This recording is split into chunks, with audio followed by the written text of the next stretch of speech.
നമസ്കാരം. KCV ന്യൂസിലേക്ക് സ്വാഗതം. ആദ്യം പ്രധാന വാർത്തകൾ. RSS ഉപയോഗിക്കുന്ന ചിത്രമാണ് ഭാരതാംബ എന്ന നിലപാട് രാജ്ഭവൻ തിരുത്തിയെങ്കിൽ അതിനെ സ്വാഗതം ചെയ്യുന്നുവെന്ന് CPI സംസ്ഥാന സെക്രട്ടറി ബിനോയ് വിശ്വം. രാജ്ഭവനുമായി അകാരണമായ സംഘർഷത്തിന് CPI ആഗ്രഹിക്കുന്നില്ലെന്നും ബിനോയ് വിശ്വം.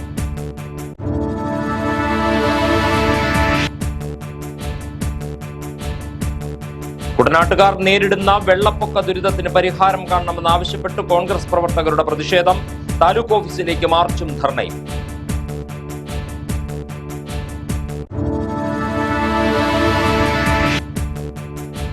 കാവാലത്ത് ആളൊഴിഞ്ഞ വീട്ടിൽ അഗ്നിബാധ. വീട് പൂർണ്ണമായും കത്തി നശിച്ചു. ഷോർട്ട് സർക്യൂട്ട് എന്ന നിഗമനം. പ്രദേശത്ത് വോൾട്ടേജ് വ്യതിയാനം മൂലം വീട്ടുപകരണങ്ങൾ നശിക്കുന്നതായി പരാതി. വിശദമായ വാർത്തകളിലേക്ക്.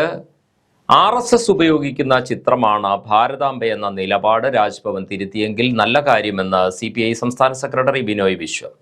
രാജ്ഭവൻ നിലപാട് തിരുത്തിയെന്ന വാർത്ത ശരിയാണെങ്കിൽ CPI അതിനെ പൂർണ്ണമായും സ്വാഗതം ചെയ്യുന്നു. രാജ്ഭവനുമായി അകാരണമായ സംഘർഷത്തിന് CPI ആഗ്രഹിക്കുന്നില്ലെന്നും ബിനോയ് വിശ്വം പറഞ്ഞു. ആലപ്പുഴയിൽ മാധ്യമങ്ങളോട് സംസാരിക്കുകയായിരുന്നു അദ്ദേഹം. RSS ഭാരതമാതാവാണ്, ഭാരതമാതാവെന്നുള്ള ആ നിലപാടിൽ നിന്ന് രാജ്ഭവൻ മാറിയെങ്കിൽ നല്ല കാര്യമാണ്. ആ നിലപാടിൽ നിന്ന് രാജ്ഭവൻ പിന്നോട്ട് പോയെങ്കിൽ അത് തെറ്റാണ് നിലപാട്. അത് തിരുത്തിയെങ്കിൽ ഞങ്ങൾ പൂർണ്ണമായും അതിനെ സ്വാഗതം ചെയ്യും. ആ നിലപാട് മാറ്റം സത്യമാണെങ്കിൽ അപ്രകാരം ഒരു ശരിയിലേക്ക് എത്തിയ ബഹുമാനപ്പെട്ട ഗവർണർ അർലേക്കർജിയുടെ നിലപാടിനെ കമ്മ്യൂണിസ്റ്റ് പാർട്ടി പൂർണ്ണ മനസ്സോടെ സ്വാഗതം ചെയ്യും. ഇതുമായി ബന്ധപ്പെട്ട് രാജ്ഭവൻ്റെ ഭാഗം വിശദീകരിക്കുന്ന ഒരു ലേഖനം ഇന്ന് ചില പത്രങ്ങളിലുണ്ട്, ചില ഇംഗ്ലീഷ് പത്രങ്ങളിലുണ്ട്. ആ ലേഖനത്തിൽ ഇങ്ങനൊരു കാര്യം സുവ്യക്തമായി പറയുന്നില്ല. ആ ലേഖനം ഞാൻ വായിച്ചു. സുവ്യക്തമായി പറയുന്നില്ല. അതിനകത്ത് RSSൻ്റെയും രാജ്ഭവൻ്റെയും വാദങ്ങളെ ന്യായീകരിക്കുന്ന ഭാഗങ്ങൾ ഒത്തിരി ഉള്ളതാണ്. പക്ഷേ ഈ പറയുന്ന ഭാഗം ഞാൻ കണ്ടില്ല. എന്നാലും ചില മാധ്യമങ്ങൾ എന്നെ വിളിച്ചു പറയുന്നു രാജ്ഭവൻ നിലപാട് മാറ്റി കിട്ടും, എന്തിനാണ് CPIക്ക് വാശിയത്. ഇന്ന് ഞാനിവിടെ രാവിലെ കമ്മ്യൂണിസ്റ്റ് പാർട്ടിയുടെ ആലപ്പുഴ മണ്ഡലം സമ്മേളനം ഉദ്ഘാടനം ചെയ്തപ്പോൾ എനിക്കത് പറയുകയുണ്ടായി. ഇത് കഴിഞ്ഞ പാടെ പല സുഹൃത്തുക്കളും വിളിച്ചു ചോദിച്ചു, രാജ്ഭവനും ഗവർണറും നിലപാട് മാറ്റി കിട്ടും, കമ്മ്യൂണിസ്റ്റ് പാർട്ടി എന്താണ് ഇങ്ങനെ വാശി പിടിച്ച് അത് പറയുന്നത്. അതുകൊണ്ടാണ് ഞാൻ പറഞ്ഞത് കമ്മ്യൂണിസ്റ്റ് പാർട്ടിക്ക് വാശിയില്ല.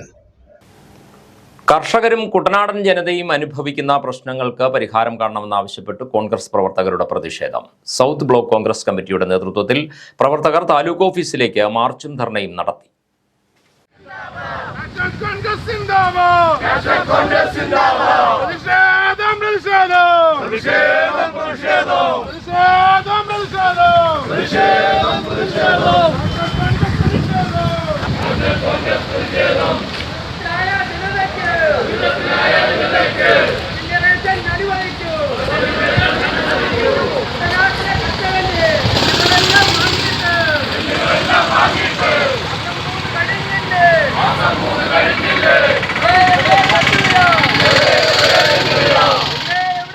പാടശേഖരങ്ങളിലെ വെള്ളം അടിയന്തരമായി വറ്റിച്ച് കൃഷിയോഗ്യമാക്കുവാനുള്ള നടപടി സ്വീകരിക്കുക.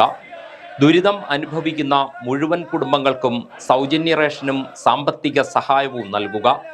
കർഷകർക്ക് നെല്ല് സംഭരിച്ച വകയിൽ നൽകാനുള്ള പണം ഉടൻ നൽകുക തുടങ്ങിയ ആവശ്യങ്ങൾ ഉന്നയിച്ചാണ് മാർച്ചും ധർണയും സംഘടിപ്പിച്ചത്.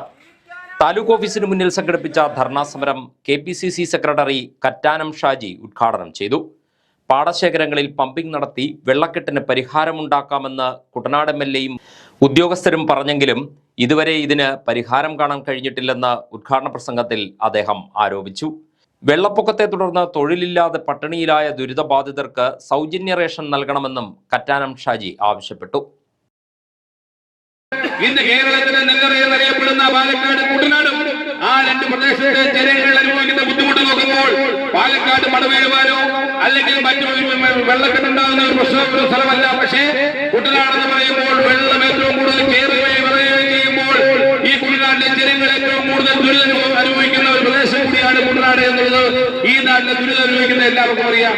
പക്ഷേ ഇവിടെ കർഷകരായിട്ടുള്ളവർക്ക് ഇപ്പോൾ കൊടുത്ത നെല്ലിന്റെ പോലും പണം കിട്ടാതെ പട്ടിണി കിടക്കുമ്പോൾ താഴത്തെ നിലയിൽ മുറ്റത്ത് വിളക്ക് നിൽക്കുവാൻ പറ്റാതെ പടി കയറി മേളിൽ നിന്നുകൊണ്ട് ആഹാരത്തിന് പോലും വഴിയില്ലാതെ നിൽക്കുമ്പോൾ അവർക്ക് സ്വാഭാവികമായിട്ടും അവർക്ക് ആഹാരത്തിന് വേണ്ടി പട്ടിണിയില്ലാതെ കിടന്നുറങ്ങുവാൻ അവർക്ക് സൗജന്യ റേഷൻ കൊടുക്കണമെന്ന ന്യായമായ ആവശ്യമാണ് നമ്മുടെ കമ്മിറ്റി ഇവിടെ ഉന്നയിച്ചത്.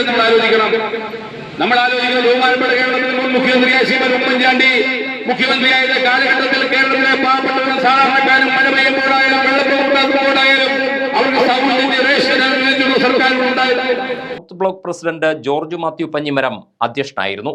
മങ്കൊമ്പ് ബ്ലോക്ക് ജംഗ്ഷനിൽ നിന്ന് ആരംഭിച്ച march DCC vice president Saji Joseph ഉദ്ഘാടനം ചെയ്തു. DCC general secretary JT Ramsay, executive അംഗം VK സേവ്യർ, അലക്സ് മാത്യു, സൈറീഷ് ജോർജ്, റോബർട്ട് ജോൺസൺ, വർഗീസ് കോലത്തുപറമ്പിൽ, ജോയി ചക്കനാട്, KV ചാക്കോ, വേണുഗോപാൽ, തങ്കച്ചൻ കൂലിപ്പുരയ്ക്കൽ, മിനി മന്മഥൻ നായർ തുടങ്ങിയവർ സംസാരിച്ചു. കാവാലത്ത് ആളൊഴിഞ്ഞ വീട്ടിൽ അഗ്നിബാധ. വീട് പൂർണ്ണമായും കത്തിനശിച്ചു. കാവാലം പഞ്ചായത്ത് 10-ാം വാർഡിലെ മടത്തിലാക്കൽ വീടാണ് കഴിഞ്ഞ ദിവസം ഉണ്ടായ തീപിടുത്തത്തിൽ കത്തിയമർന്നത്. ഞായറാഴ്ച വൈകിട്ട് 6 മണിയോടെയാണ് മടത്തിലാക്കൽ വീട്ടിൽ നിന്ന് പുക ഉയരുന്നത് നാട്ടുകാരുടെ ശ്രദ്ധയിൽപ്പെട്ടത്. ആൾതാമസമില്ലാത്ത വീടാണിത്. 150 വർഷത്തോളം പഴക്കമുള്ള കൂടുതലും തടി കൊണ്ട് നിർമ്മിച്ച വീടായതിനാൽ പെട്ടെന്ന് തീ പടർന്നു കയറി. ഓടുകൾ പൊട്ടിത്തെറിച്ചതോടെ അടുത്തേക്ക് എത്താനാവാതെ ഓടിക്കൂടിയവർ വിഷമിച്ചു. നാട്ടുകാർ വിവരം അറിയിച്ചതനുസരിച്ച് 7 മണിയോടെ ഫയർഫോഴ്സും പോലീസും സ്ഥലത്തെത്തി. ഡൽഹിയിലുള്ള ഉടമ ജോഷിയെയും നാട്ടുകാർ വിവരം അറിയിച്ചിരുന്നു. ഇതിനിടെ വീട്ടിനുള്ളിൽ സൂക്ഷിച്ചിരുന്ന ഗ്യാസ് സിലിണ്ടർ ഉഗ്രശബ്ദത്തിൽ പൊട്ടിത്തെറിച്ചത് പരിഭ്രാന്തി പരത്തി.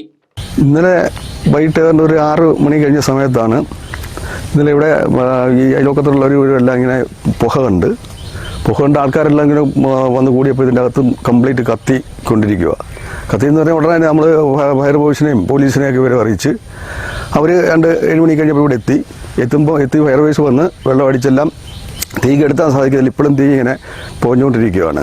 പക്ഷേ ഇതിൻ്റെ അകത്ത് ഞങ്ങളിതിൻ്റെ ഇവിടുത്തെ ഉടമ ജോഷി എന്ന് പറഞ്ഞ ചെറുക്കൻ ഡൽഹിയിലാണ്. ആ ചെറുക്കനുമായിട്ട് ബന്ധപ്പെട്ടപ്പോൾ ആ ചെറുക്കൻ പറഞ്ഞ 2 സിലിണ്ടർ ഇതിൻ്റെ അകത്തുണ്ട്, അതുകൊണ്ട് നിങ്ങൾ ശ്രദ്ധിക്കണം എന്ന് പറഞ്ഞു. അതും കഴിഞ്ഞ് കുറച്ച് കഴിഞ്ഞപ്പോൾ ഒരു സിലിണ്ടർ പൊട്ടിത്തെറിച്ച് അതിശക്തമായ ശബ്ദമായിരുന്നു. കാരണം ആൾക്കാർക്ക് ഏതാണ്ട് ഒരു 500 പേരിന് മേളിലടുത്തോളം ആൾക്കാർ ആ സമയത്ത് ഇവിടെ കൂടി. പക്ഷേ ഇങ്ങോട്ട് അടുക്കാൻ പറ്റാത്തൊരു സാഹചര്യമായിരുന്നു. അപ്പോൾ അങ്ങനെ ഇവിടെ കൂടിയവരും ഫയർഫോഴ്സും എല്ലാ ആൾക്കാരും എല്ലാവരും കൂടിക്കൊണ്ട് അത് തീ അണയ്ക്കാനുള്ള ശ്രമം നടന്നെങ്കിലും പരിപൂർണമായിട്ട് അണയ്ക്കാൻ സാധിച്ചിട്ടില്ല. അത് മൊത്തം കത്തി നശിക്കുന്ന ഒരു സാഹചര്യം, ഇങ്ങോട്ട് കയറാൻ പറ്റാത്തൊരു സാഹചര്യത്തിലായിപ്പോയി. ഗ്യാസ് സിലിണ്ടർ കൂടി പൊട്ടിത്തെറിച്ചതോടെ ഏറെ പണിപ്പെട്ടാണ് അഗ്നിരക്ഷാസേന തീ നിയന്ത്രണ വിധേയമാക്കിയത്. എന്നാൽ തിങ്കളാഴ്ചയും ഇവിടെ നിന്ന് പുക ഉയരുന്നുണ്ടായിരുന്നു. വീട്ടിനുള്ളിലെ ഫർണിച്ചറുകളും ഉപകരണങ്ങളുമെല്ലാം പൂർണ്ണമായും കത്തി നശിച്ചു. ഷോർട്ട് സർക്യൂട്ട് ആവാം അപകട കാരണമെന്നാണ് പ്രാഥമിക നിഗമനം. കാവാലത്ത് തീപിടുത്തമുണ്ടായ വീടിന് സമീപ പ്രദേശങ്ങളിൽ വോൾട്ടേജ് വ്യതിയാനം മൂലം വീട്ടുപകരണങ്ങൾ നശിക്കുകയാണെന്ന പരാതിയുമായി നാട്ടുകാർ. ഇപ്പോൾ ഉണ്ടായ അഗ്നിബാധയ്ക്ക് കാരണവും ഇതുതന്നെയാണെന്ന് ഇവർ സംശയിക്കുന്നു. കാവാലം വടക്കൻ വെളിയനാട് 10-ാം വാർഡിൽ കഴിഞ്ഞ 2 ആഴ്ചയായി ഇടയ്ക്കിടെയുണ്ടാകുന്ന ശക്തമായ വൈദ്യുതി പ്രവാഹം മൂലം ഇലക്ട്രോണിക് ഉപകരണങ്ങൾക്ക് കേടുപാടുകൾ സംഭവിക്കുന്നതായി നാട്ടുകാർ പറയുന്നു. വൈകുന്നേരങ്ങളിലാണ് വോൾട്ടേജ് വ്യതിയാനം ഉണ്ടാകുന്നത്. പലതവണ KSEB ഓഫീസിൽ ഇത് സംബന്ധിച്ച് പരാതി നൽകിയിട്ടുള്ളതായും നാട്ടുകാർ പറഞ്ഞു. ഇലക്ട്രിസിറ്റി ബോർഡിൻ്റെ അടുക്കൽ നമ്മൾ നിരന്തരം ആവശ്യപ്പെടുകയും അവർ അത് കാര്യമായിട്ട് എടുക്കാതിരിക്കുകയും ചെയ്തതിൻ്റെ ഫലമായിട്ടാണ് ഈ വോൾട്ടേജ് രാത്രി കാലങ്ങളിൽ കൂടി വന്നിട്ട് ഗൃഹോപകരണങ്ങളെല്ലാം നഷ്ടപ്പെട്ടുകൊണ്ടിരിക്കുകയാണ്. ഇതിനൊരു ശാശ്വത പരിഹാരം കണ്ടില്ലെങ്കിൽ ഇനിയും ഇതുപോലുള്ള പല കാര്യങ്ങളും ഉണ്ടാകും എന്നുള്ളത് അധികാരികളെ ഒന്ന് ഓർമ്മപ്പെടുത്തുകയാണ്. അടിക്കടി ഉണ്ടാകുന്ന ശക്തമായ വൈദ്യുതി പ്രവാഹം മൂലം വീട്ടുപകരണങ്ങളും മൊബൈൽ ചാർജർ പോലെയുള്ളവയും തകരുകയാണെന്ന് വാർഡ് മെമ്പർ രമ്യ പറയുന്നു. കഴിഞ്ഞ ദിവസം ഉണ്ടായ അഗ്നിബാധ പോലെ ഇനിയും അപകടങ്ങൾ ഉണ്ടാകുമെന്ന ഭീതിയും ജനങ്ങൾക്കുണ്ട്. കാവാലം പഞ്ചായത്തിലെ വടക്കൻ വെളിയനാട് 10-ാം വാർഡിൽ സ്ഥിരം നടക്കുന്ന ഒരു പ്രതിഭാസമാണിത്. ഈ ഒരു മഴയും കാറ്റും തുടങ്ങിയ സമയമായിക്കൊണ്ട് ഞങ്ങൾക്കൊരു 2 ആഴ്ചയ്ക്ക് മുന്നം തൊട്ട് തന്നെ സന്ധ്യാസമയം ഒരു 6 മണിയോടുകൂടി കറണ്ട് കൂടുതൽ ഓവർലോഡ് കയറി വരികയും വീടുകളിലെ ഫാന്, TV, ഫ്രിഡ്ജ്, ചാർജർ അതുമുതലായിട്ടുള്ള സാധനങ്ങൾ നമ്മൾ ലൈൻ സ്വിച്ചുകൾ ഓഫ് ചെയ്തിട്ടിരുന്നാൽ തന്നെ അത് പൊട്ടിത്തെറിക്കുന്ന ഒരു അന്തരീക്ഷം നമുക്ക് ഒരു 2 ആഴ്ചയായിട്ട് സ്ഥിരം എൻ്റെ വാർഡിൽ നടന്നുകൊണ്ടിരിക്കുകയാണ്. നമ്മൾ അന്നേരം തന്നെ KSEB അധികൃതരെ ഈ കാര്യം അറിയിക്കുമെങ്കിലും ഇതിനുള്ള ശാശ്വതമായിട്ടുള്ള പരിഹാരം ഇതുവരെ ആയിട്ടില്ലെന്നുള്ള തെളിവാണ് ഇന്നലെ എൻ്റെ വാർഡിൽ ഉണ്ടായിട്ടുള്ള വീടിന്റെ തീപിടുത്തം. നമ്മൾ അതാത് സമയങ്ങളിൽ KSEBയിൽ വിളിച്ച് ഇതിന്റെ പരാതികൾ പറയാറുണ്ട്. പക്ഷേ ഇതുവരെ ശാശ്വതമായിട്ടുള്ള പരിഹാരമായിട്ടില്ല. ഇനിയും ഇങ്ങനെയുള്ള വലിയ അപകടങ്ങളിലേക്ക് ഇത് പോകുന്നതിന് മുന്നായിട്ട് ഇതിന്റെ എന്താണ് പ്രശ്നമെന്ന് കണ്ടെത്തി ഇതിന് ശാശ്വതമായിട്ടുള്ള പരിഹാരം ഉണ്ടാക്കി തരണമെന്നാണ് എനിക്ക് പറയാനുള്ളത്. കഴിഞ്ഞ 2 ആഴ്ചയ്ക്കിടെ ഫാൻ, മിക്സി തുടങ്ങി നിരവധി വീട്ടുപകരണങ്ങൾ നശിച്ചതായി പ്രദേശവാസികൾ പറയുന്നു. വിഷയത്തിൽ KSEB അടിയന്തര ഇടപെടൽ നടത്തണമെന്നാണ് ഇവരുടെ ആവശ്യം. ചരിത്ര പ്രസിദ്ധമായ ചമ്പക്കുളം മൂലം ജലോത്സവം ജൂലൈ 9-ന്. ജലോത്സവത്തിന്റെ നടത്തിപ്പുമായി ബന്ധപ്പെട്ട് തിങ്കളാഴ്ച സംഘാടക സമിതി ഓഫീസ് തുറന്നു. ചമ്പക്കുളം വില്ലേജ് ഓഫീസിന് സമീപത്തെ കെട്ടിടത്തിലാണ് ജലോത്സവ സംഘാടക സമിതി ഓഫീസ് പ്രവർത്തനം ആരംഭിച്ചത്. തിങ്കളാഴ്ച രാവിലെ 10-ന് ചമ്പക്കുളം ബ്ലോക്ക് പഞ്ചായത്ത് പ്രസിഡന്റ് ജിൻസി ജോളി ഓഫീസിന്റെ ഉദ്ഘാടനം നിർവഹിച്ചു. നമുക്കറിയാം, നമ്മുടെ ജൂലൈ 9 നമ്മുടെ മൂലം ജലോത്സവം നടക്കുകയാണ്. ഈ ചമ്പക്കുളത്തെ പമ്പയാറ്റിൽ നമ്മുടെ മലയാള മാസമായ മിഥുനമാസത്തിലെ മൂലം നക്ഷത്രത്തിലാണ് മൂലം ജലോത്സവം നടക്കുന്നത്. ഇതിൻ്റെ ഒരു ഐതിഹ്യം നമ്മുടെ കുറിച്ചി കരിങ്കുളം ക്ഷേത്രത്തിൽ നിന്ന് പ്രതിഷ്ഠയുമായി നമ്മുടെ ചമ്പക്കുളത്തുകൂടെ പോയപ്പോൾ ചമ്പക്കുളം എത്തിയപ്പോൾ രാത്രി ആയതുകൊണ്ട് നമ്മുടെ മാപ്പിളശ്ശേരി തറവാടിൽ വിഗ്രഹം ഇറക്കി വെച്ചു. അത് നമ്മുടെ കല്ലൂർക്കാട് ചമ്പക്കുളം ദേവാലയത്തിലും മടക്കൽ ക്ഷേത്രവുമായി ഒക്കെ ബന്ധപ്പെട്ട് ആചാരപരമായുള്ള ഒരു ജലോത്സവമാണ് മൂലം ജലോത്സവം. ജലമാമാങ്കത്തിന്റെ തുടക്കം കൂടിയാണ് ഈ മൂലം ജലോത്സവം. സംഘാടക സമിതി general convener Kuttanad tahsildar PD Sudhi, Champakkulam block panchayat vice president MS Sreekanth, Champakkulam ഗ്രാമപഞ്ചായത്ത് പ്രസിഡന്റ് TG ജലജകുമാരി, ജലോത്സവ സമിതി എക്സിക്യൂട്ടീവ് കമ്മിറ്റി അംഗങ്ങളായ AV മുരളി, ജോപ്പൻ ജോയ് വാരിക്കാട്, B ലാലി, ജോസ് കാവനാട്, തിരുമേനി നെടുമുടി, അഗസ്റ്റിൻ ജോസ് തുടങ്ങിയവർ പങ്കെടുത്തു. ഇനിയൊരു ഇടവേള. ഇഷ്ടപ്പെട്ട വെഡ്ഡിംഗ് ജ്വല്ലറി കളക്ഷൻസിന് വേണ്ടി ഞങ്ങളിപ്പോ ഇന്റർനെറ്റിൽ നോക്കി സമയം കളയാറില്ല. അതെ, ഞങ്ങൾക്ക് ഇടിമണ്ണിക്കല്ല കല്യാണം. Idimannickal gold and diamonds. ഇപ്പൊ ഇടിമണ്ണിക്കല കല്യാണം. വാർത്തകൾ തുടരുന്നു. ഇന്നലകളിൽ ഇന്ന്.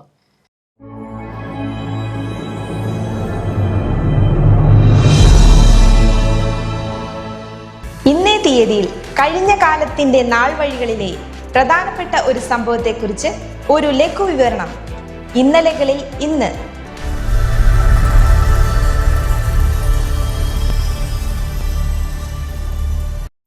1963 ജൂൺ 16 ലോകത്താകമാനമുള്ള വനിതകളുടെ അഭിമാനം ആകാശത്തോളം ഉയർന്ന ദിനമാണത്. ഹായ്, ഇത് ഞാനാണ് സീഗിൾ. എല്ലാം സുഖകരമായി പോകുന്നു. ഞാൻ ചക്രവാളം കാണുകയാണ്. ഭൂമി ഇവിടെ നിന്ന് കാണാൻ എത്ര മനോഹരമാണെന്നറിയുമോ?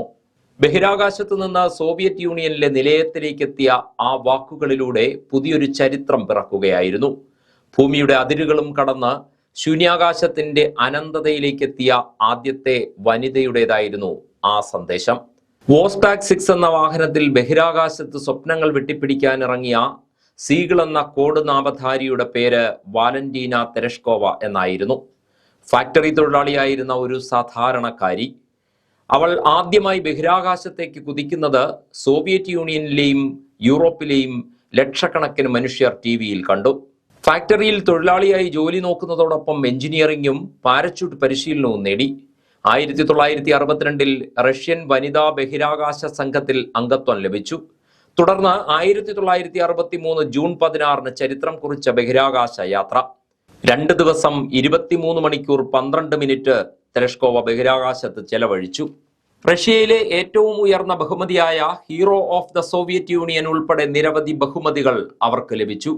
ഫാക്ടറി തൊഴിലാളിയിൽ നിന്ന് ബഹിരാകാശ യാത്രികയിലേക്ക് ഉയർന്ന നക്ഷത്രങ്ങളെ തൊട്ട പെൺകുട്ടി, അതെ, വാലന്റീന.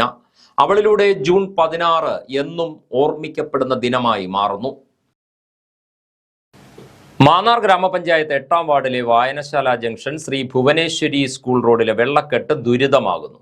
നിരവധി വിദ്യാർത്ഥികൾ കാൽനടയായും വാഹനത്തിലും കടന്നുപോകുന്ന പ്രധാന പാതയിലാണ് മഴ പെയ്താൽ വെള്ളക്കെട്ട് ഒഴിയാത്തത്. മാന്നാർ പഞ്ചായത്ത് 8-ാം വാർഡിലെ വായനശാല ജംഗ്ഷൻ ശ്രീ ഭുവനേശ്വരി സ്കൂൾ റോഡിലെ വെള്ളക്കെട്ട് മൂലം ഏറെ ദുരിതം അനുഭവിക്കുന്നത് വിദ്യാർത്ഥികളാണ്. കഴിഞ്ഞ കുറച്ച് ദിവസങ്ങളിലായി പെയ്യുന്ന ശക്തമായ മഴ കാരണം റോഡിൽ കൂടി സഞ്ചരിക്കാനാവാത്ത സാഹചര്യമാണുള്ളത്. റോഡിന്റെ പടിഞ്ഞാറ് വശത്ത് വെള്ളം ഒഴുകിപ്പോകുവാനുള്ള കനാലുണ്ടെങ്കിലും മാലിന്യങ്ങൾ അടിഞ്ഞ് കാട് മൂടിക്കിടക്കുകയാണ്. ചിലയിടങ്ങളിൽ കനാലിന് മുകളിലായി സ്ലാബിട്ട് വീടുകളിലേക്ക് കയറാനുള്ള സൗകര്യം ചെയ്തിട്ടുണ്ട്. ഇതിന് താഴെയുള്ള ഭാഗത്ത് മണ്ണും മറ്റും വന്ന് അടിഞ്ഞുകൂടിയതും വെള്ളം ഒഴുകിപ്പോകുന്നതിന് തടസ്സമാകുന്നുണ്ട്. സ്കൂളിലേക്ക് കാൽനടയായി വരുന്ന വിദ്യാർത്ഥികൾക്കും മറ്റ് കാൽനട യാത്രക്കാർക്കും ഈ വെള്ളക്കെട്ട് വലിയ ദുരിതമാണ് സമ്മാനിക്കുന്നത്. മഴ പെയ്തിട്ടുള്ള വെള്ളമാണ് 2 സൈഡിൽ നിന്ന് ഒഴുകി വന്ന് ഇവിടെ വന്ന് കെട്ടി നിൽക്കുവാണ്. മുൻപ് എന്ന് പറഞ്ഞു കഴിഞ്ഞാൽ ഈ വരുന്ന കനാല് നേരെ വടക്കോട്ട് ഒഴുകുന്ന ഒരു കനാലായിരുന്നു. വടക്കോട്ടൊഴുകി നേരെ പാട്ടമ്പലം സ്കൂളിൻ്റെ പുനശ്ശേരി സ്കൂളിൻ്റെ ബാക്കിൽ കൂടെ വടക്കോട്ട് കിടക്കുന്ന കലുങ്കിലേക്കായിരുന്നു ഇതുവഴി പോകുന്ന വെള്ളം പൊക്കോട്ടിരുന്നത്. ഇന്നിപ്പം വന്നിട്ട് എല്ലാവരും മണ്ണിട്ട് നിർത്തിയിരിക്കുവാണ് കനാലിൻ്റെ പകുതിയോളം. ഇതാദ്യമേ വില്ലേജിൽ നിന്ന് അല്ലെങ്കിൽ ആലപ്പുഴയിൽ നിന്ന് പ്ലാൻ സ്കെച്ചും കൊണ്ടുവന്നതിന് ശേഷം ഇത് കണ്ടുപിടിക്കുക, ഇതിൻ്റെ തോട് എങ്ങനെയാണ് പോയിരിക്കുന്നത് എന്നുള്ളത്. അത് തെളിച്ച് ഇതിനൊരു തെളിച്ച് അതിന് ശേഷം സ്വകാര്യ വ്യക്തികളിൽ നിന്നും ഇത് വീണ്ടെടുത്ത് തെളിച്ച് വൃത്തിയായില്ല എന്നുണ്ടെങ്കിൽ തീർച്ചയായിട്ടും ഇത് ജനവാസികൾക്ക് എല്ലാവർക്കും ഇത് വളരെ ബുദ്ധിമുട്ടായിരിക്കും. പരിസരവാസികൾക്ക് താമസിക്കാൻ പറ്റാത്തൊരവസ്ഥയിലേക്ക് നീങ്ങിക്കൊണ്ടിരിക്കുകയാണ്. ഒഴുക്ക് തടസ്സപ്പെട്ടതിനാൽ തൊട്ടടുത്ത വീടിന്റെ കാർഷെഡിലേക്കും വെള്ളം കയറുന്ന സ്ഥിതിയുണ്ടായി. അടിയന്തരമായി വെള്ളം ഒഴുകിപ്പോകാനുള്ള സൗകര്യം ചെയ്ത് റോഡ് സഞ്ചാരയോഗ്യമാക്കണമെന്നാണ് പ്രദേശവാസികളുടെയും സ്കൂൾ വിദ്യാർത്ഥികളുടെയും ആവശ്യം. ഈ ഓട കിഴക്കോട്ട് ചെന്നിട്ട് പടിഞ്ഞാട്ട് ചെന്നിട്ട് വടക്കോട്ട് വന്ന് ആ വടക്ക് ഭാഗത്തോട്ട് വടക്കോട്ടുള്ള നീരൊഴുക്ക് അവിടെ തടസ്സപ്പെട്ടോടൊക്കെ അവിടെ മണ്ണ് അടിച്ചോ നികത്തിയേക്കുക കനാല്. അതുമാത്രമല്ല ഇവിടുന്ന് അങ്ങോട്ടുള്ള കനാല് മൊത്തം മണ്ണ് കയറി കിടക്കുക. ഞാൻ 2 പ്രാവശ്യം കളക്ടറിന് പരാതിയും ഞാൻ കൊടുത്തിട്ടുള്ള, പക്ഷേ റിപ്ലൈ പരാതി കൈപ്പറ്റിയിട്ടുള്ള അല്ലാതെ വേറെ കാര്യം നടപടിയൊന്നും സ്വീകരിച്ചിട്ടില്ല. വെള്ളക്കെട്ട് നീക്കണമെന്നാവശ്യപ്പെട്ട് ജില്ലാ കളക്ടർക്ക് ഉൾപ്പെടെ പരാതി നൽകിയിരുന്നെന്നും ഒരു നടപടിയും ഉണ്ടായില്ലെന്നും നാട്ടുകാർ പറയുന്നു.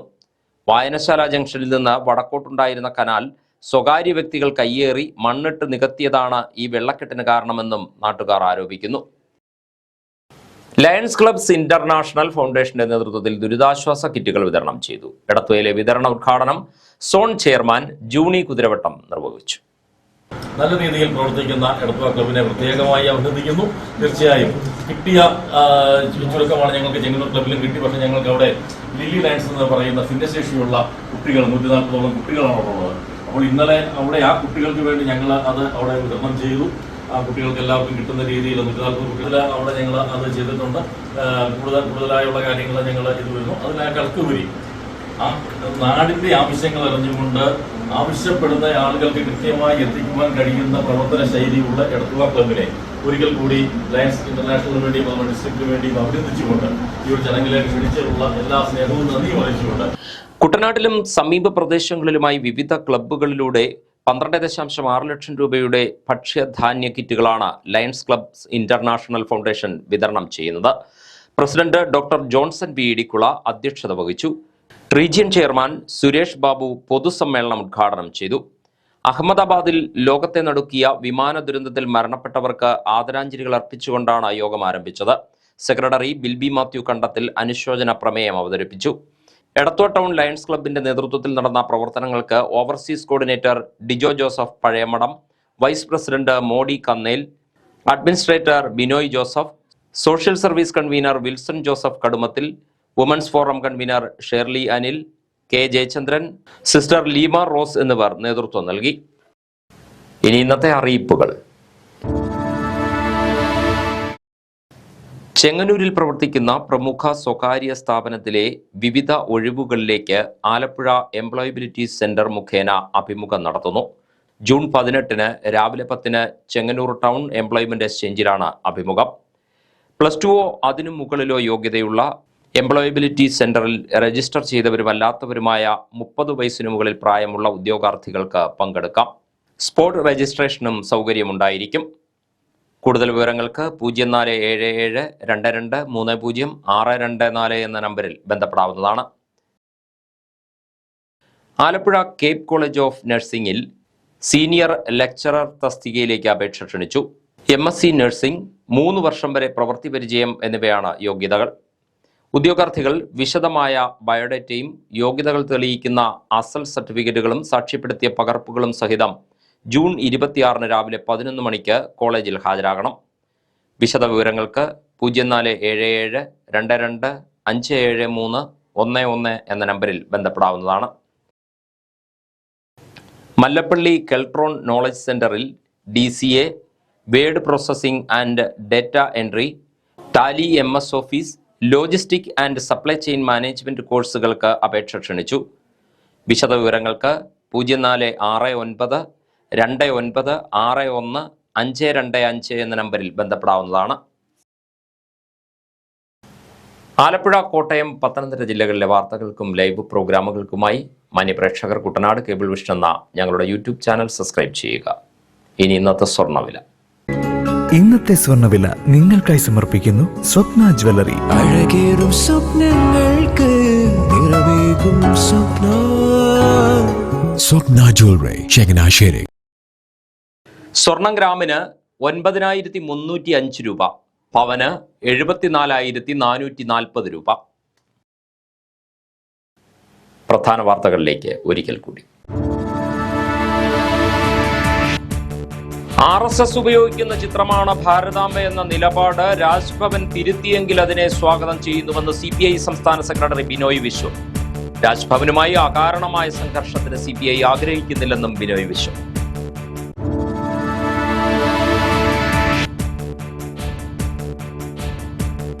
കുട്ടനാട്ടുകാർ നേരിടുന്ന വെള്ളപ്പൊക്ക ദുരിതത്തിന് പരിഹാരം കാണണമെന്നാവശ്യപ്പെട്ട് കോൺഗ്രസ് പ്രവർത്തകരുടെ പ്രതിഷേധം. താലൂക്ക് ഓഫീസിലേക്ക് മാർച്ചും ധർണയും.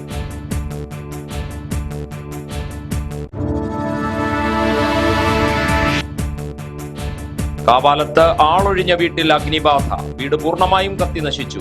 ഷോർട്ട് സർക്യൂട്ട് എന്ന നിഗമനം. പ്രദേശത്ത് വോൾട്ടേജ് വ്യതിയാനം മൂലം വീട്ടുപകരണങ്ങൾ നശിക്കുന്നതായി പരാതി.